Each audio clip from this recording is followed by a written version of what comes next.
Okay, question 30, find dy dx, right? So you've got x equals this, y equals this, so parametric, trigonometrical functions here, and you've got parametric there, parameter t, so let's do dx dt first. So sine becomes cos, doesn't it? So it would be 4 cos of 3t, but don't forget, because it's a function of a function, sine of 3t, sine becomes cos 3t, but then you've got to times it by the derivative there, which is 3. So we get 12 cos 3t, okay? And as usual, it's helpful to write dt dx, the reciprocal, okay? So cos 3t there, don't forget that 3, right? So there's your reciprocal there, often handy, of course. Dy dt then, well, cos becomes sine, doesn't it? Actually, cos becomes minus sine, sorry. So you get minus 2 sine 3t times then the derivative, which is 3. So you get minus 6 sine 3t. Okay, so first part then, part A, find dy dx. Well, dy dx will equal dy dt times dt dx. Okay, using the chain rule, dy is on the top, dx on the bottom. So dy dt is this, times then dt dx, which is this, okay? Right, so I've written it like that, but really I could write them on top of each other, okay? And then you've got 6 over 12 is a half, isn't it? Okay, that cancels, 6 goes into top and bottom, 6 goes in 6 once, into 12 twice, so it's minus a half. And I say half because now I can write this as one function, can't I? Sine over cos is tan, isn't it? So it's tan 3t, okay? Don't forget it's 3t, okay? It's always going to be of 3t, that's not going to change because that's how the function is defined. It's sine of 3t divided by cos of 3t gives you tan of 3t. Okay, so that's part A done. B then, it says find and simplify d2y by dx squared. Now in this case they want to find it, the answer of d2y by dx squared, first of all in terms of t and then in terms of y, right? So that's okay. Let's just do the simple version first in terms of t, which is what we usually do, isn't it? Okay, they've added something on there in terms of y, but it's probably not that much work. So let's have a look. d2y by dx squared is d by dx of dy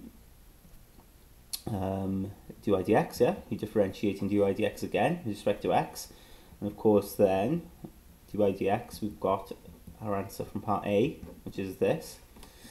Now you can't differentiate with respect to x, it's got to be with respect to t. Okay, so you do that, but then you plonk a dt dx on the end, okay? This thing up here which you put in the box, okay? So, you know, always going back to that and using that. Now, this is quite straightforward because tan becomes sec squared, okay? In the formula booklet, we've seen it in the previous question, tan is sec squared, so you get minus a half sec squared of 3t, yeah, stays as 3t. You've got to times it then, because it's a function of function, times by the derivative now, which is 3, okay? And then times by dt dx, which is 1 over 12 cos 3t. Okay, now there's quite a bit of number work going on here, okay? You've got half times 3 times the 12th, okay? So you might want to use the calculator on that. 1/2, do the numbers first, right? 1/2 times 3 times 12, which actually comes out to be an eighth, okay? And there's a minus there, so minus an eighth. And that's all the numbers sorted, right? So we've dealt with the numbers now. But what I want you to notice, you've got sec squared here, and think about this, cos, right? This is 1 over cos, isn't it? Well, 1 over cos is just sec, isn't it? Okay, so that actually then becomes sec 3t, if you think about it. Okay, and then you're putting them together, that's sec cubed 3t.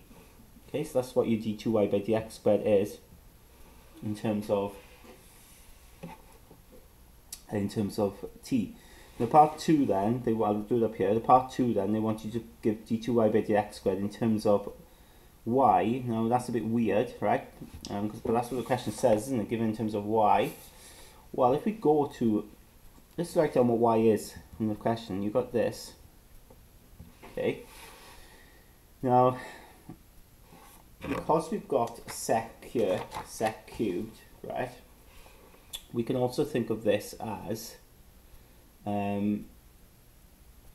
minus 1 over 8 cos cubed 3t, yeah? If you think about that, because sec is cos, isn't it? So, sorry, sec is 1 over cos, so sec could be 1 over cos cubed. So you could think of it like that, but then if you go back to y up here, you can kind of see there's a sort of relation there going on. You've got cos 3t, but it's cubed here. So if I cubed y, see what we get. If I cube it, well, cube it, you cube the 2, you get 8, because 2 cubed is 8. Cube this. You see then how that relates to this. Okay, so actually, d2y by dx squared, okay, we've seen it's equal to minus an 8 sec cubed 3t. We know that's the same as minus 1 over 8 cos cubed 3t. But then we know on the bottom there, 8 cos cubed 3t is just what y cubed is. So I could replace it for y cubed, and you're done. That's all you've got to do. Okay, it's the answer. So play around with it, right? Okay, just, you know, because they want in terms of y, just see what y is, and just play around with it to see if you can get close to the answer that we've got here.